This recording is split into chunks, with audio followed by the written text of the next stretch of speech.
하나님의 말씀은 요한계시록 22장에서 다시 보겠습니다.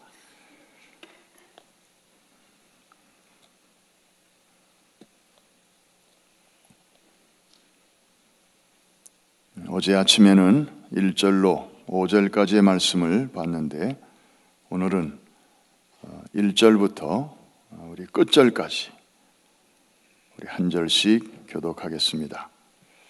천국의 모습을 미리 가보는 것입니다.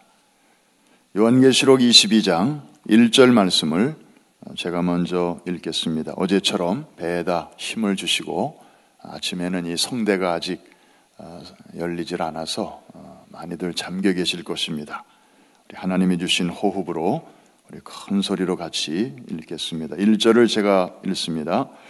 또 그가 수정같이 맑은 생명수의 강을 내게 보이니 하나님과 및 어린 양의 보좌로부터 나와서 길 가운데로 흐르더라. 강 좌우에 생명나무가 있어 12가지 열매를 맺되 달마다 그 열매를 맺고 그 나무 잎사귀들은 만국을 치료하기 위하여 있더라. 다시 저주가 없으며 하나님과 그 어린 양의 보좌가 그 가운데 있으리니 그의 종들이 그를 섬기며 그의 얼굴을 볼 터이요 그의 이름도 그들의 이마에 있으리라. 다시 밤이 없겠고 등불과 햇빛이 쓸데없으니 이는 주 하나님이 그들에게 빛이심이라. 그들이 세세토록 왕노릇 하리로다. 또 그가 내게 말하기를 이 말은 신실하고 참된지라. 주 곧 선지자들의 영이 하나님이 그의 종들에게 반드시 속히 되어질 일을 보이시려고 그의 전사를 보내셨도다. 보라, 내가 속히 오리니 이 두루마리의 예언의 말씀을 지키는 자는 복이 있으리라 하더라. 이것들을 보고 들은 자는 나 요한이니 내가 듣고 볼 때에 이 일을 내게 보이던 천사의 발 앞에 경배하려고 엎드렸더니 그가 내게 말하기를 나는 너와 내 형제 선지자들과 또 이 두루마리의 말을 지키는 자들과 함께 된 종이니 그리하지 말고 하나님께 경배하라 하더라. 또 내게 말하되 이 두루마리의 예언의 말씀을 인봉하지 말라. 때가 가까우니라. 불의를 행하는 자는 그대로 불의를 행하고 더러운 자는 그대로 더럽고 의로운 자는 그대로 의를 행하고 거룩한 자는 그대로 거룩하게 하라. 보라, 내가 속히 오리니 내가 줄 상이 내게 있어 각 사람에게 그가 행한 대로 갚아주리라. 나는 알파와 오메가요 처음과 마지막이요 시작과 마침이라. 자기 두루마기를 빠는 자들은 복이 있으니 이는 그들이 생명나무에 나아가며 성에 들어갈 권세를 받으려 함이로다. 개들과 점술가들과 음행하는 자들과 살인자들과 우상 숭배자들과 및 거짓말을 좋아하며 지어내는 자는 다 성 밖에 있으리라. 나 예수는 교회들을 위하여 내 사자를 보내어 이것들을 너에게 증언하게 하였노라. 나는 다윗의 뿌리요 자손이니 곧 광명한 새벽별이라 하시더라. 성령과 신부가 말씀하시기를 오라 하시는도다. 듣는 자도 오라 할 것이요 목마른 자도 올 것이요 또 원하는 자는 값없이 생명수를 받으라 하시더라. 내가 이 두루마리의 예언의 말씀을 듣는 모든 사람에게 증언하노니 만일 누구든지 이것들 외에 더하면 하나님이 이 두루마리에 기록된 재앙들을 그에게 더하실 것이요 만일 누구든지 이 두루마리의 예언의 말씀에서 제하여 버리면 하나님이 이 두루마리에 기록된 생명나무와 및 거룩한 성에 참여함을 제하여 버리시리라. 이것들을 증언하시니가 이르되 내가 진실로 속히 오리라 하시거늘 아멘. 주 예수여 오시옵소서. 다 같이 주 예수의 은혜가 모든 자들에게 있을지어다. 아멘. 주님은 다시 오실 것입니다. 마라나다. 아멘. 주 예수여 어서 오시옵소서. 초대교회부터 성도들의 간절한 기도의 제목이었습니다. 그때로부터 2000년이 지나가고 있습니다. 우리는 그때보다도 2000년이나 더 가까워진 때를 살고 있습니다. 얼마나 더 간절히 다시 오실 주님을 기다리며 살아야 할까요? 우리 한 번 더 초대교회 성도들의 신앙을 생각하면서 한번 따라해 주시기 바랍니다. 아멘. 주 예수여, 어서 오시옵소서. 마라나다. 옆에 계신 분에게 우리 마라나다 인사하십시다. 인사를 아직 안 하시는 분들은 말 안 하다 그냥 그렇게 앉아 계신 것 같습니다. 우리 신앙의 참 중심, 소망, 종점, 궁극적 목적지, 이 모든 것이 들어있는 내용입니다. 자, 어제 아침에 이어서 천국은 어떤 곳인가? 사실 아무도 아는 이가 없습니다. 왜냐하면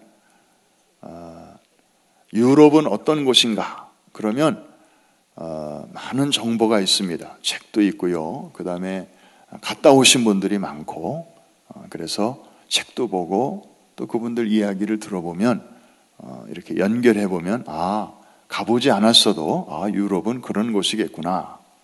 그런데 천국은 그렇지 않습니다. 갔다 온 사람들의 이야기를 들을 기회가 별로 많지 않습니다.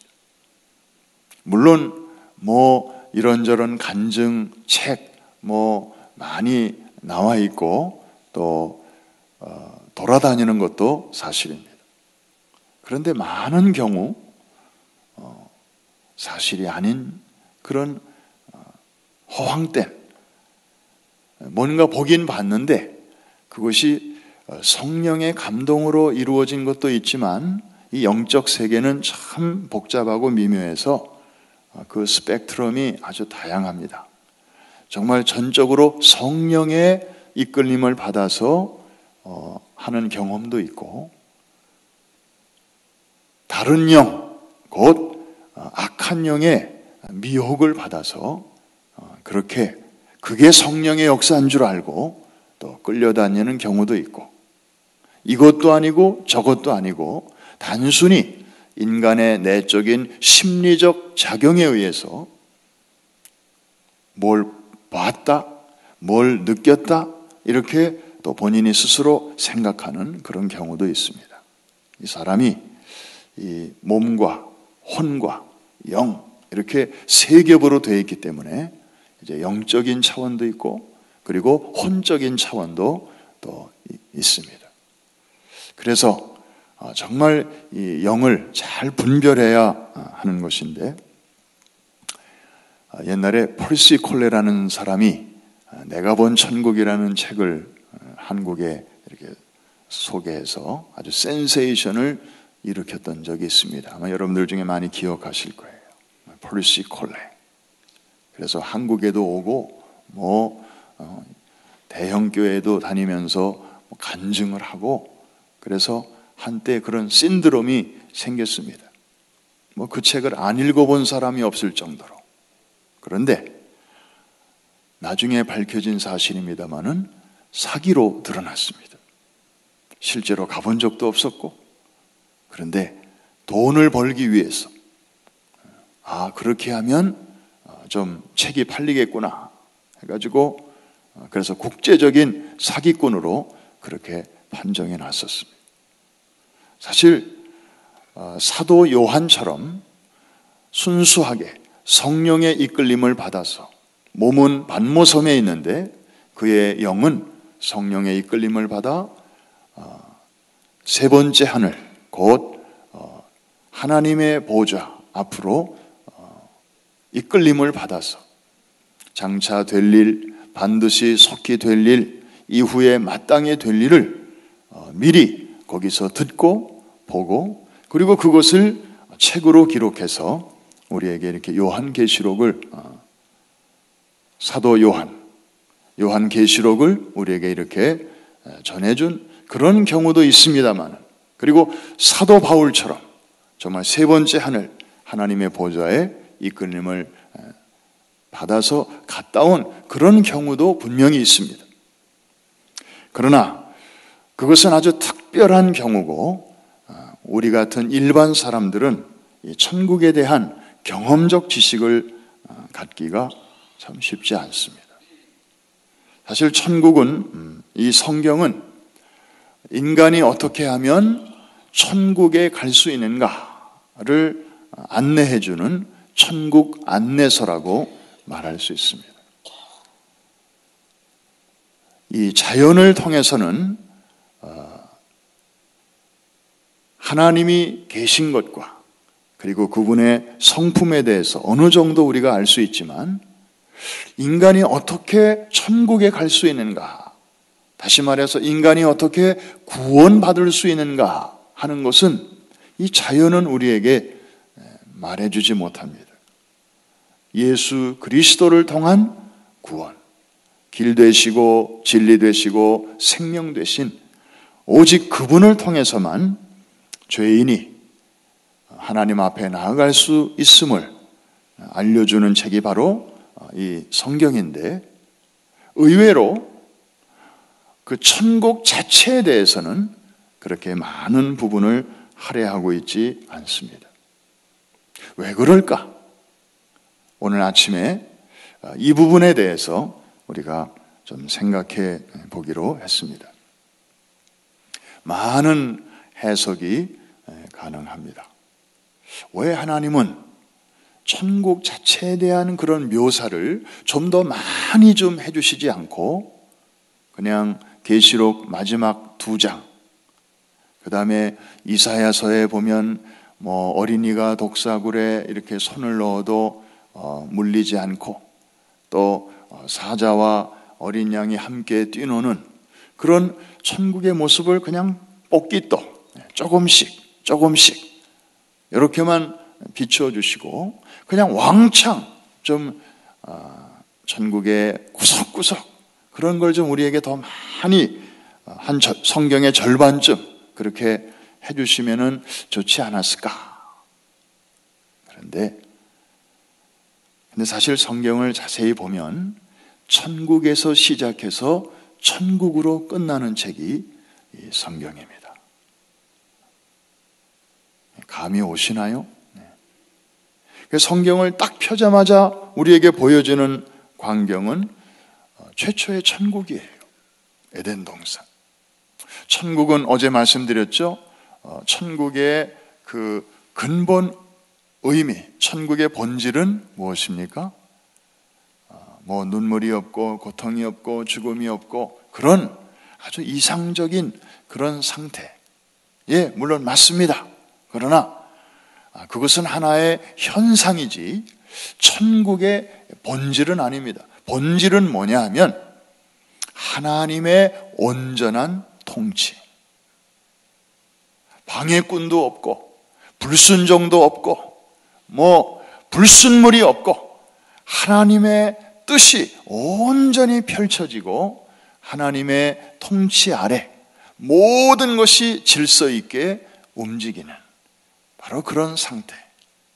그래서 완전하신 하나님의 그 섭리가 구석구석 이렇게 안 미치는 것이 없고, 그래서 모든 것들이 그 완전하신 하나님의 질서 앞에 순종하고 복종하는 가운데 하나님은 영광을 받으시고 모든 피조물들은 하나님의 축복 가운데 있는 이런 아주 아름다운 상태.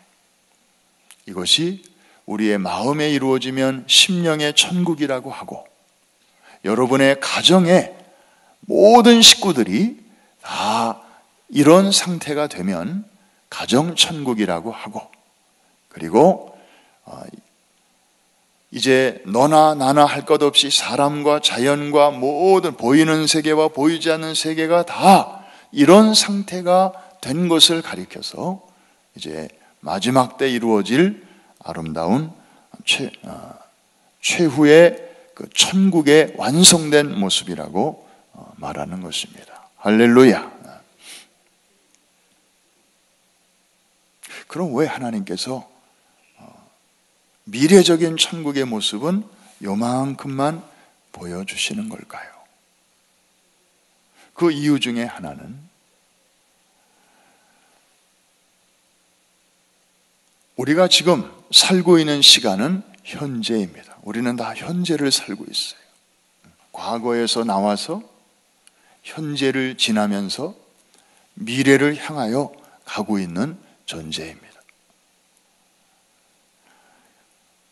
누군가가 말하기를 어제는 지나간 히스토리요, 내일은 아직 오지 않은 미스테리요, 오직 현재만이 우리에게 주어진 가장 확실한 시간이다. 맞아요? 틀려요? 예, 지금 우리가 핸들할 수 있는 것은 현재밖에 없어요. 과거를 우리가 바꿀 수도 없고, 이거 어떻게 뽀샵을 할 수도 없어요. 과거는 이미 다 지나가 버렸기 때문에.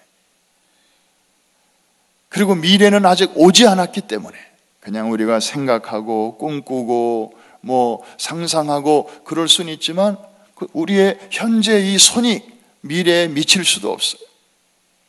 우리가 할 수 있는 것은 오직 현재인데, 그래서 이 현재, 오늘, 이게 참 중요한데, 하나님께서는 오늘을 살아가는 우리에게 천국을 생각하며 천국을 위해서 할 수 있는 일이 있다고 말씀하십니다. 그것이 무엇인가 하면 천국 첫째, 천국 복음을 주변에 있는 사람들에게 전하는 것입니다. 성경은 하나님의 나라로 시작해서 창세기 1장과 2장이죠. 그 다음에 하나님의 나라로 끝납니다. 계시록 21장과 22장이죠. 그러면 그 중간에 있는 이 수많은 분량의 성경은 뭐냐? 깨어졌지만 이제 회복되어 가는 하나님의 나라를 우리에게 보여주고 있는 것이 그 중간이에요. 다시 말하면 창세기 3장부터 요한계시록 몇 장까지? 20장까지. 그래요. 그 많은 분량은 뭐냐 하면 회복되어져 가는 하나님의 나라. 그래서 우리는 지금 이 중간 회복되어져 가는 하나님의 나라, 이 페이지를 살고 있는 거예요. 우리가 이 땅에서 해야 할 일은 바로 그 일이에요. 하나님 나라의 회복을 위하여 살다가 와라. 그래서 우리가 그 일을 잘 마치고 나면 하나님께서 우리를 오라 데려가실 것인데, 어디로 가시는가 하면은 바로 이 완성된 하나님의 나라로 우리를 인도해 주시는 줄로 믿습니다. 최희준 씨가 하숙생이라는 노래로 공존의 히트를 쳤습니다. 저도 어릴 적에 우리 제 위에 형제들이 흥얼흥얼 하는 노래를 많이 들으면서 자랐기 때문에 저도 아주 어릴 적에 그 가사가 막 뱅뱅뱅뱅 돌았어요. 그 찐빵같이 생긴 푸근한 표정으로 인생은 이렇게 나. 흉내도 못 내겠어요. 근데 그때는 그냥 저런 노래가 있구나 하고 불렀는데, 나중에 신앙에 철이 나서 그 가사를 이렇게 생각해 보니까 조금 갸우뚱해지는 부분이 있었어요. 잘 모르겠다는 거죠. 잘 모르겠다는 거예요. 구름이 어디서 와서 어디로 가는지 우리가 잘 모르는 것처럼 인생은 어디서 와서 어디로 가는지 I don't know. 하나님 없이 사는 사람들의 솔직한 고백이죠. 그런데 조금 좀 쓸쓸해요, 가사가. 그죠? 우리도 예수 안 믿었더라면 그 노래의 주인공들이 다 되었을 거예요. 그런데 우리는 예수 안에 들어오고 나니까 우리가 전에는 어떤 사람이었고, 우리가 전에는 어떤 상태에 있었고, 그리고 지금은 내가 할 일이 뭐고, 그리고 내가 이 할 일이 끝난 다음에는 어디로 갈 것인지, 갈 곳이 분명한 사람이 된 줄로 믿습니다. 순례자가 있고 방랑자가 있습니다. 같은 여행, 같은 길을 여행하는데 똑같은 비행기를 탔는데 가서 만날 사람이 있고 해야 할 일이 분명한 사람이 있는가 하면 그렇지 못한 채 그 비행기 안에 들어와 있는 사람도 있습니다.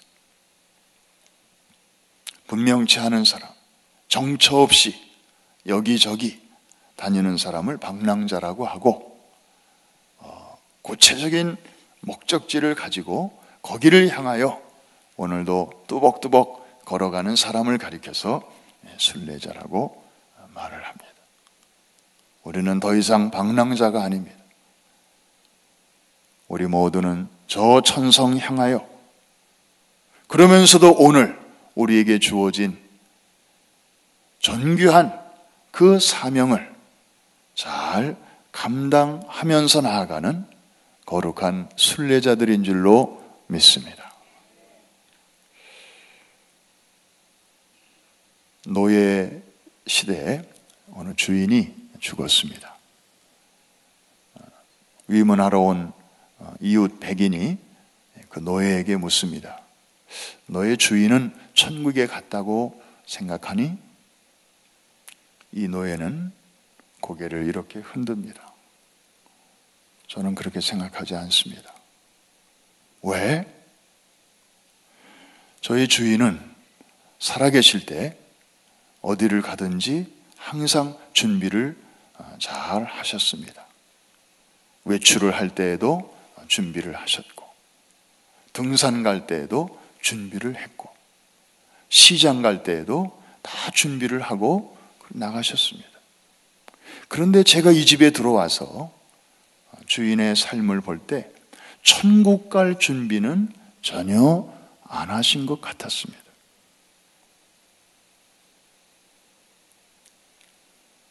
그래서 저는 우리 주인이 천국에 갔다고는 생각하고 싶지만 그렇게 할 수가 없습니다. 여러분,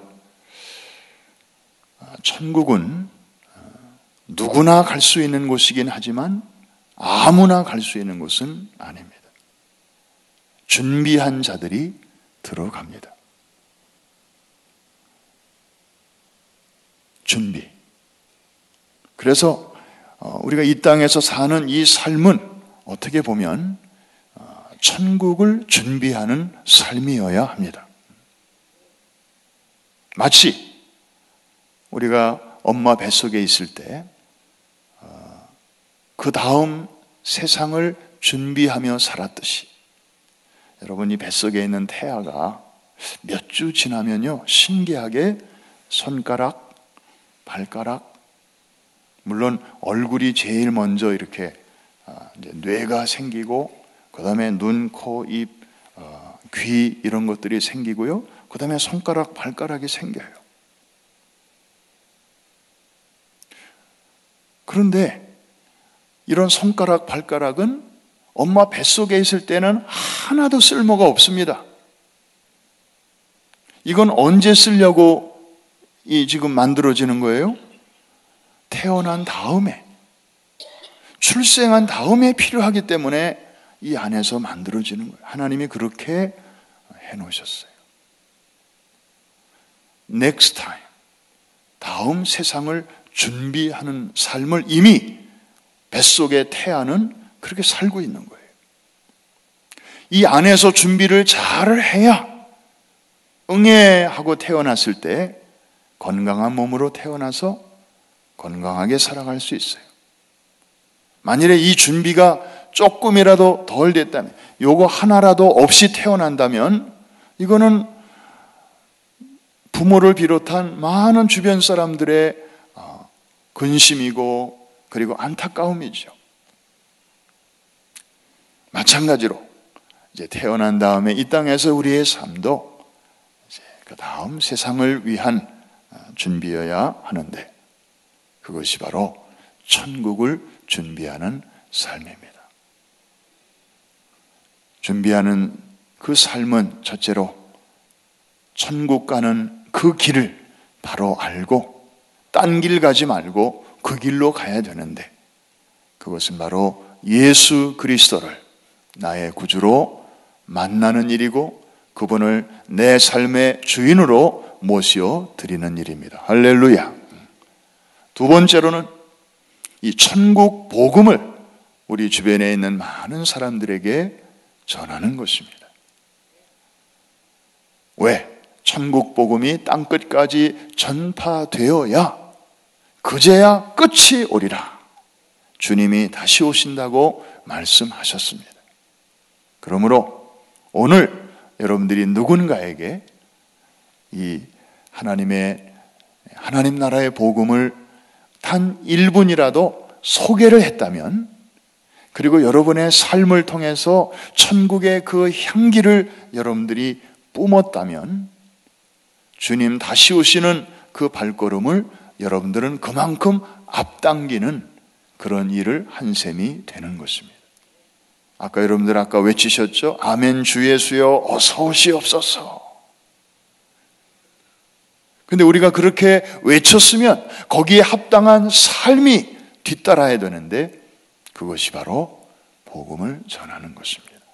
우리 장로님 기도해 주신 대로 우리 교회에 너무나 선명한 그런 비전이 있잖아요. 414 윈도우, 18억 5천만, 뉴욕시에만 해도 300만의 이 어린아이들이 있는데, 오늘 파워하우스는 바로 그 아이들에게 생명의 복음을 전하는 그런 아름다운 사역이 되는 것입니다.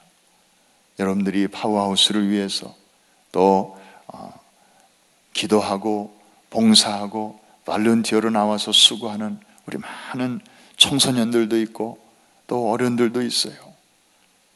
사실 일손이 많이 부족해요. 보면 더 많은 분들이 나와서 종이장 한 장도 같이 맞들고 식탁 테이블 까는 것도, 휴지 하나씩 놓는 것도, 도와주는 것도, 이게 다 천국을 위해서 우리가 수고하고 봉사하는 것입니다. 현재를 살아가는 아름다운 성도의 모습입니다. 마지막으로 이 천국은 의외성이 있습니다. 우리가 경험적으로 알 수 없는 것이기 때문에 참 의외적인 요소가 많이 있습니다. 무슨 얘기냐면, 저 사람은 천국은 따놓은 당상이야. 아마 천국에 가더라도 1등석쯤 갈 사람이야. 그런 사람인데 안 보이는 경우도 있을 것입니다. 사람의 생각으로는 분명히 천국 갔을 건데 천국 가보니까 안 보인 그런 사람도 있을 거라는 거죠. 어메이징 그레이스를 작사한 존 뉴턴이라는 이분의 고백이 바로 그런 고백입니다. 이 사람은 노예 상인이었잖아요. 평생 아프리카의 노예를 수입해다가 이걸 유럽과 미국에다가 팔아넘겨서 떼돈을 번 사람이에요. 그런데 그가 나중에 이제 친척을 통해서 복음을 듣고 회개하고, 그리고 어메이징 그레이스를 이제 작사했습니다. 그가 이런 말을 했어요. 자기는 천국에 가면 3번 놀랄 것이다. 미리 가 있을 줄로 알았던 사람을 아무리 찾아도 안 보여서 놀랄 것이고, 그 다음에 이 땅에 있을 때 정말 보고 싶지 않았던 그런 사람들이 천국에 와 있어서 놀랄 것이고, 마지막 3번째로는 나 같은 죄인이 천국에 들어온 걸 보고 스스로 제일 크게 놀랄 것이다. 여러분, 아무도 몰라요. 함부로 판단해서는 안 돼요. 구원은 전적으로 하나님의 소관인 것을 우리가 믿고, 저 사람은 아무리 복음 전해도 안 될 것 같아. 저런 사람은 하나님도 포기하셨을 것 같아. 절대로 그렇게 생각해서는 안 됩니다. 우리 하나님께서 하시면 하시는 것입니다. 나같이 정말 이 자리에 앉아있는 우리들 자신과 같이 예수 믿기 어려운 사람이 또 어디 있었습니까? 나같이 완악한 자가 또 어디 있었습니까? 나같이 변화되기 어려운 사람이 세상에 또 어디 있습니까? 그런 우리를 이렇게 만나주시고 변화시키셔서 이 새벽에 이 자리에까지 앉아있게 하신 그 전능하신 하나님이시라면 그 사람도 못 변화시킬 리 없으신 줄로 믿습니다. 우리가 포기하려고 하는 그 사람도 하나님의 사랑의 대상이고 구원의 대상이라는 사실을 우리가 기억하면서 천국의 소망을 갖고 사는 우리, 이제 천국을 당당히 입성할 준비를 하면서 오늘도 주와 함께 복음을 들고 달려가는 복된 한날이 될 수 있기를 주의 이름으로 축원합니다. 기도하겠습니다.